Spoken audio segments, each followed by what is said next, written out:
Ay, gusto ko lang kayong balitaan kasi I had the most normal school day today. Today is October 6, 2025 and it is the perfect. Today I had the perfect, ito ang textbook definition ng school day. This is the perfect school day for me at ngayon ko lang siya ulit na experience. Hani, paano nangyari? Everything was just perfect. Una muna, let's start with what happened last night. Kagabi, sobrang hirap na hirap ako matulog.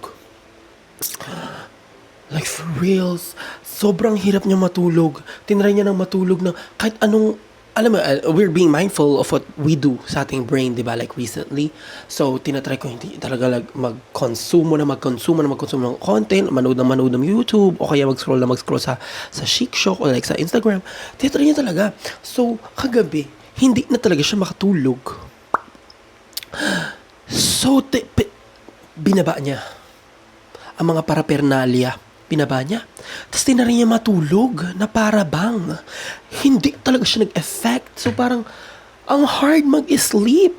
So hindi talaga siya makatulog. And then, so alam mo, sabi ko, and it was like kasi the night before din, mga parang 5 a.m. na rin kami natulog ni Bestie kasi like nag-sleep over kami, 5 a.m. Okay, so na-push na naman ang ating inaayos na body clock. So na-push na naman siya. And it's already like 12, 1, 2.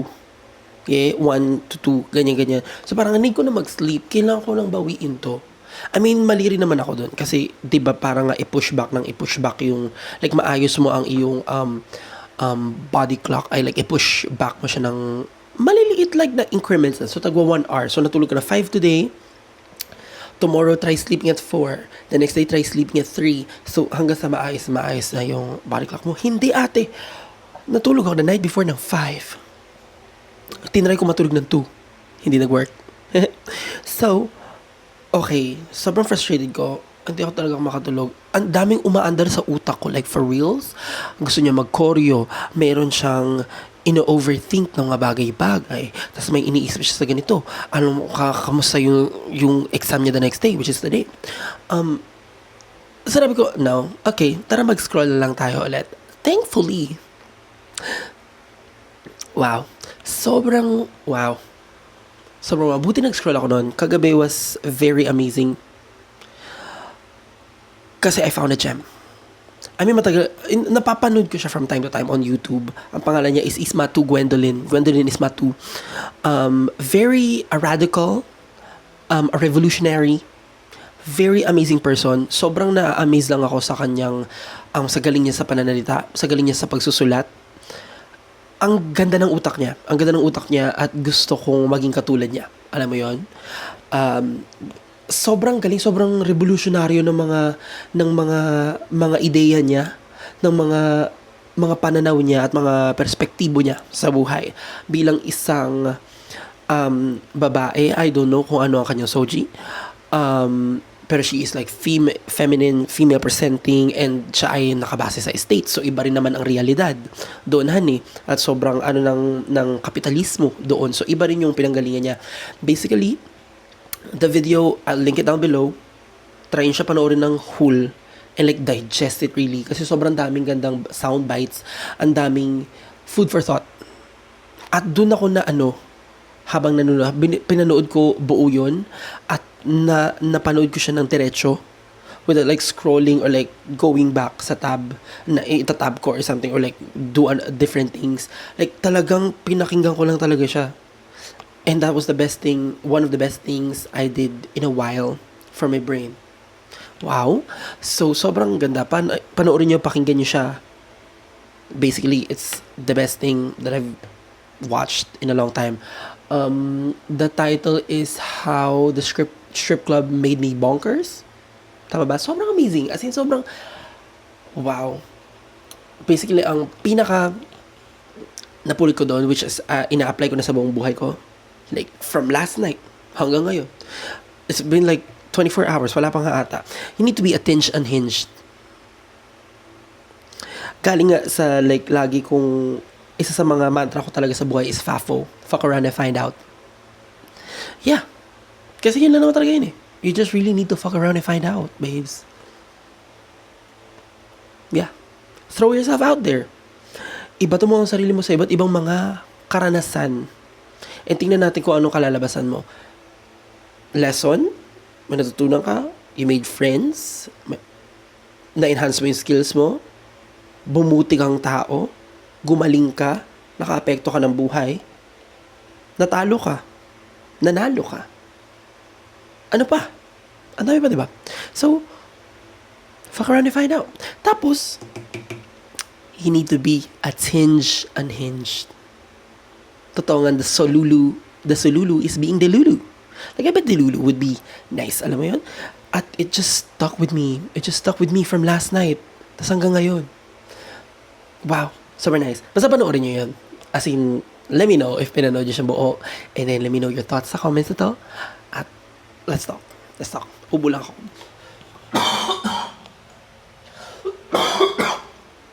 And after that, pagising ko kanina, I had the best day. Like today, I had the best day. Hindi pa tapos ang araw. Right now, anong oras pa lang? Hindi alas 2, hindi alas 3, hindi ala 1. 10 p.m. pa lang, guys. Magte-10 pa lang. 10 minutes before 10 p.m. Hello? Perfect ang day ko today. How? Step 1.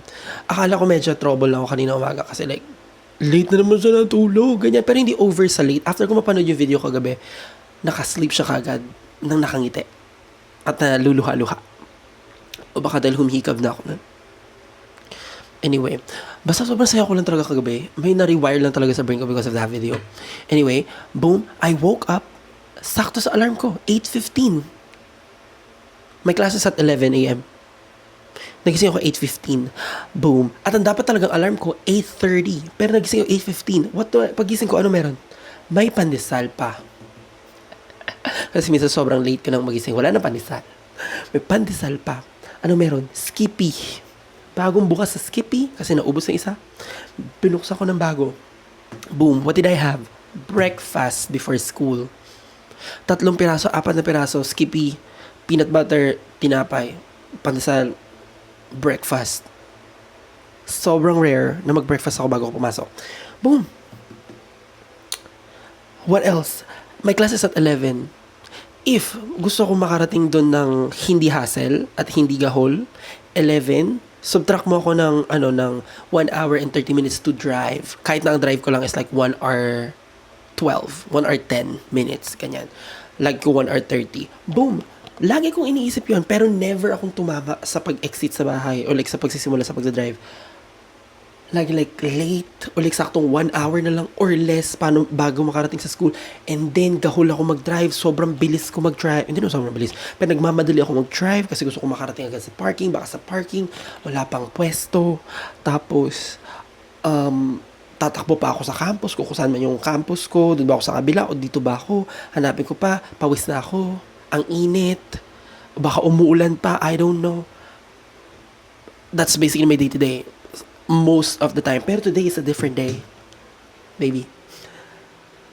Tell me why. 9:30. Nakaalis na ako. 9:30. 10:30. Boom. 1 hour and 30 minutes ako nag-drive. Ang driving allowance ko. Ang aking commute time. Ang aking driving time. Wow. Iba ang feeling. I mean, nararanasan ko rin naman siya minsan. Pero nakakamiss. Ang sayang mag-drive to school lang hindi nagmamadali. At hindi kailangan sumingit-singit. At nag-play lang ako ng music. On repeat, Do Me Be by Rema. Nakakapag-choreo ko while on the road. Pwedeng dangerous yan. Pero it's in here. Amazing. Pero sobrang wow. Sobrang smooth lang na drive kanina. Sakto lang yung traffic. Yeah, hindi ko kailangan makipag-unahan. I'm in a good mindset, in a good space dito. Kasi hindi ako nagmamadali. Ang saya mag-drive. I hope I can always drive. I can muster and train myself na magkaroon ng habit na kumilos agad and to manage my time properly para laging enough at sobra pa ang driving time ko para hindi ako nagmamadali. Wow. Sobrang intentional ko with my time. And if you listen to the video, listen to what she says about time. And sovereignty. Yun ang goal. Yun ang wealth. Anyway, basta panoorin nyo na lang yun. So, I have time.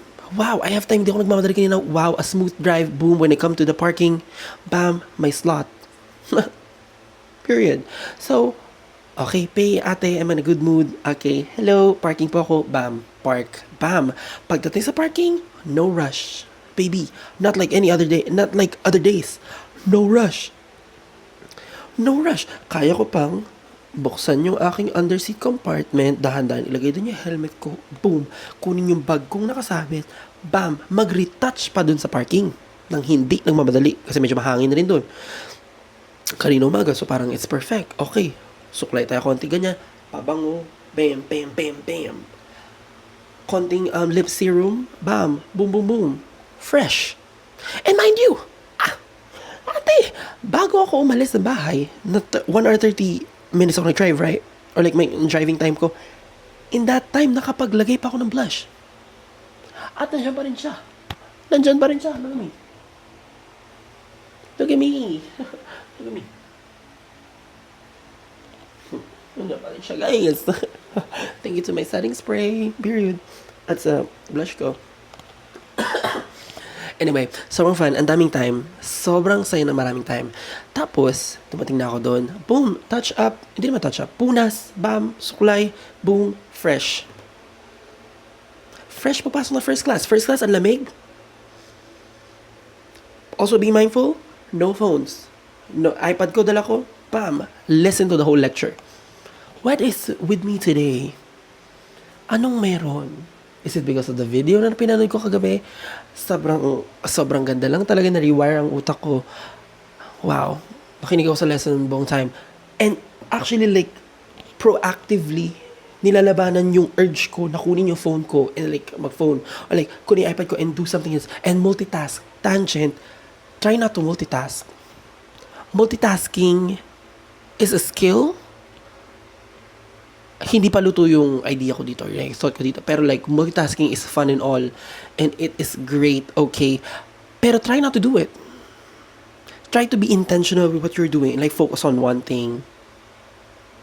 Try to do that. Kasi parang sobrang, everyone's multitasking, babes.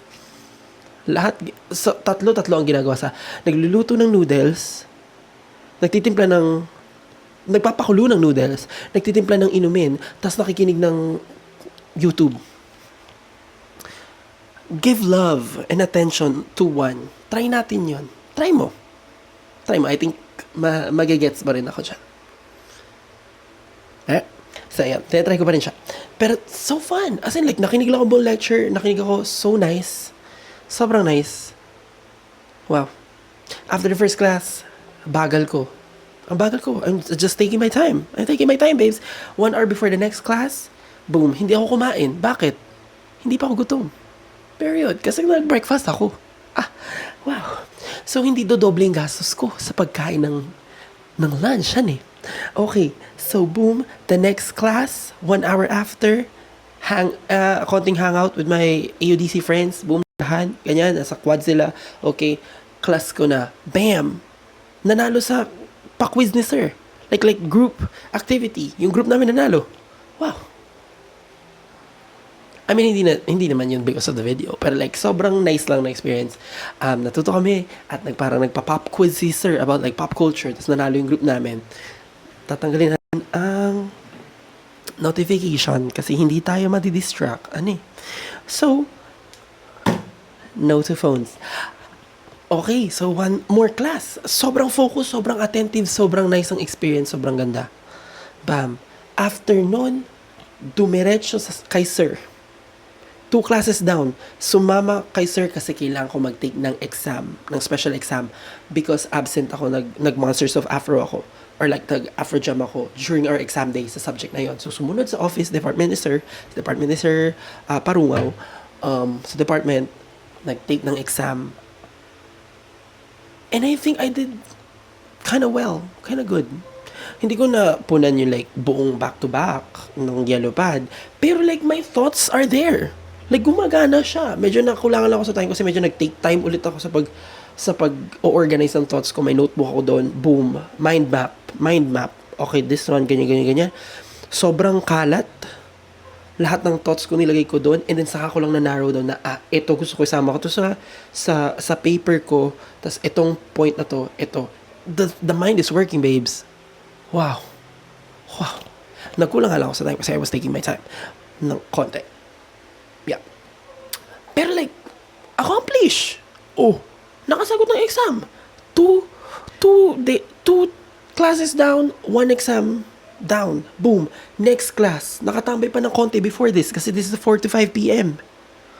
This class. Tambay konti. Doon na ako nag-lunch. Anong ginawa ko sa lunch? First time ko itong ginawa. Get food. Eat the food. And go out sa canteen. No phones. Hindi man lang ako nag-music. Hindi man lang ako nagpaandar ng something. And wow. Kakaibabe siya. Kakaiba siya. It's a different experience. It's sobrang nice. Try nyo rin for yourself. Try not to multitask. Tingnan mo kung magugustuhan mo siya. What it does for your brain. You know?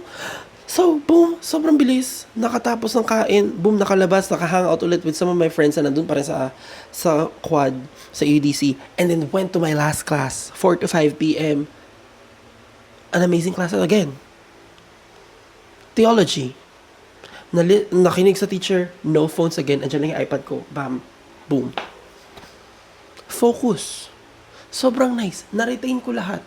Or I don't know, kung i-quiz mo ako right now, baka Deuteronomy, Leviticus, Gospels, period. Kaya ko. Anyway, sobrang nice lang ng brain. Like, it's working. Sobrang nice. Maganda siya. Okay, 4 to 5 after class, Recta parking. Boom, drive home. Recta, I got home 6:30. And the day is done. Sobrang normal na araw. Wala akong training today. This is the perfect today. Like, today is the perfect school day for me. Go to school, learn, go home. Sana maulit tong araw na to. O like, sana ma-replicate tong araw na to. Sobrang disciplined, sobrang nice sa brain. Try it for yourself. Try nyo rin. As in, try nyo rin siya. Wow. And the day is not even yet done. Pag uwi ko, boom. And also with my devices, nagiging mindful rin ako sa kanya. Kung mag-iPad ako, sige, mag-iPad ako ngayon. After ko umuwi, inasikaso ko yung mga postings ko for Monsters of Afro. Na-post ko kanina. After school. Pag uwi, nakapag-post ako ng MOA. Nakasagot ako ng email. Wow. Wow. Boom. And then, kung mindful ako, basically, this is just about being mindful with your time and your attention. Okay? Magsa-cellphone ako right now? Okay, magsa-cellphone ako right now. Mag-film ako right now? Film lang. Magsa-scroll ako for a bit? Okay, yun lang. It's working. Amazing siya, ha? And I still have time. Look, nakauwi ako 6:30. Ang dami kong natapos. Nagfi-film pa ako right now. Nagagawa pa ako. And guess what? Maglalakad pa ako mamaya.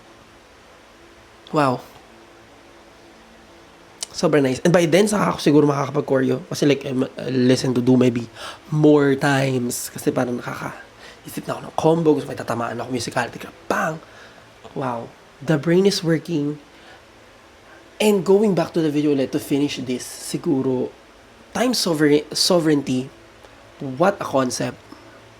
What a dream na kayang i-achieve if you create systems. And baka ito yon. This is me, like, talagang proactively gumagawa ng mga sistema para sa sarili ko at para sa utak ko. At para sa person ko. Para magkaroon ng mas maraming oras. Kasi gusto ko yun. Para sa akin, ang tunay na kayamanan ay oras. At gusto ko mas magkaroon ng mas maraming oras. After ko mapanood yung video kagabi, nakatingala lang talaga ako. Ito yung double deck bang sa taas. Gusto ko mas maraming oras. Gusto ko magkaroon ng maraming oras. Gusto ko maging mayaman sa oras. Time sovereignty. Wow. Being mindful with your time. It's working. Samahan niyo ako at sana magtuloy-tuloy pa to. Babalitaan ko kayo. Yeah. Try for yourself. Time sovereignty. Create systems that afford you, like give you more time. Use your resources to buy you more time. Try natin wag mo multitask and be mindful with what, stay focused and be like do this one thing. Try lang natin. Baka may magbago for you o baka mas magustuhan mo. You need to be attention unhinged. I love that. Gusto ko yun itattoo sa sarili ko. Like right here. Joke lang, hindi naman. Anyway, that will be it. Sana may nakuha kayo sa video nito. Sobrang saya ko lang. And I'm so excited to do it all over again bukas. Good night. Hehe. Wah.